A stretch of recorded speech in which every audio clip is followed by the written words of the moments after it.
কোথাও বজ্রবিদ্যুৎ সহ বৃষ্টি তো কোথাও 50 কিমি বেগে বইবে ঝোড়ো হাওয়া। বাংলার কোন কোন জেলা দুর্যোগের মুখে পড়তে চলেছে এবং কোন কোন জেলায় ভারী বৃষ্টির পূর্বাভাস রয়েছে এবং কোন কোন জেলায় হালকা থেকে মাঝারি বৃষ্টির পূর্বাভাস রয়েছে, কোথায় থাকবে কেমন আবহাওয়া, কি জানাচ্ছে আবহাওয়া দপ্তর, আজকে থাকবে মূলত এই নিয়ে বিস্তারিত আলোচনা। আপনি যদি পশ্চিমবঙ্গের স্থায়ী বাসিন্দা হয়ে থাকেন অবশ্যই ভিডিওটিকে শেয়ার করবেন, পাশাপাশি ভিডিওটিতে অতি অবশ্যই একটি লাইক করবেন। ঝড় বৃষ্টির পূর্বাভাস দিল আবহাওয়া দপ্তর। কলকাতা সহ দক্ষিণবঙ্গের একাধিক জায়গায় ঝড় বৃষ্টি হতে পারে বলে জানানো হয়েছে। মূলত একটি অক্ষরেখা গাঙ্গেয় পশ্চিমবঙ্গ থেকে তেলেঙ্গানা পর্যন্ত বিস্তৃত রয়েছে বঙ্গোপসাগর থেকে, যার প্রভাবে প্রচুর জলীয় বাষ্প ঢুকছে, যার ফলে আজ রবিবার রাজ্য জুড়ে বজ্রবিদ্যুৎ সহ বৃষ্টির সম্ভাবনা হতে পারে বলে জানিয়েছে আলিপুর আবহাওয়া দপ্তর। একই সঙ্গে বেশ কিছু জায়গায় দমকা ঝোড়ো হাওয়া এবং শিলাবৃষ্টি হতে পারে বলেও জানানো হয়েছে।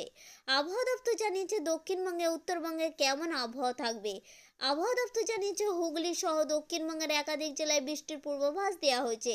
কিছু কিছু জায়গায় বজ্রবিদ্যুৎ সহ বৃষ্টির সঙ্গে 30 থেকে 40 কিলোমিটার বেগে দমকা ঝোড়ো হাওয়া বইতে পারে। এর প্রভাব পূর্ব পশ্চিম মেদিনীপুর, ঝাড়গ্রাম, উত্তর দক্ষিণ 24 পরগনা, পূর্ব বর্ধমান, মুর্শিদাবাদ, নদিয়া জেলাতে পড়বে বলেও জানানো হয়েছে আবহাওয়া অফিসের তরফ থেকে।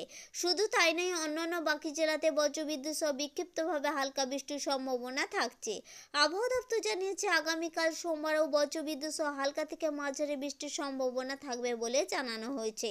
বিশেষ করে দক্ষিণ 24 পরগনা, পূর্ব মেদিনীপুর, পশ্চিম মেদিনীপুর জেলাতে এর প্রভাব সব থেকে বেশি পড়বে বলে জানানো হয়েছে। মঙ্গলবার সকালের দিক থেকে আংশিক মেঘলা আকাশ, পরে আকাশ পরিষ্কারের সম্ভাবনার কথা জানানো হয়েছে। উত্তরবঙ্গের সব জেলাতেই বজ্রবিদ্যুৎ সহ হালকা বৃষ্টির সম্ভাবনা থাকছে বলে আবহাওয়া দপ্তর জানিয়েছে। জলপাইগুড়ি, কালিম্পং, আলিপুরদুয়ার, কোচবিহার, উত্তর ও দক্ষিণ দিনাজপুর এবং মালদায় বজ্রবিদ্যুৎ সহ হালকা থেকে মাঝারি বৃষ্টি হতে পারে বলে জানানো হয়েছে।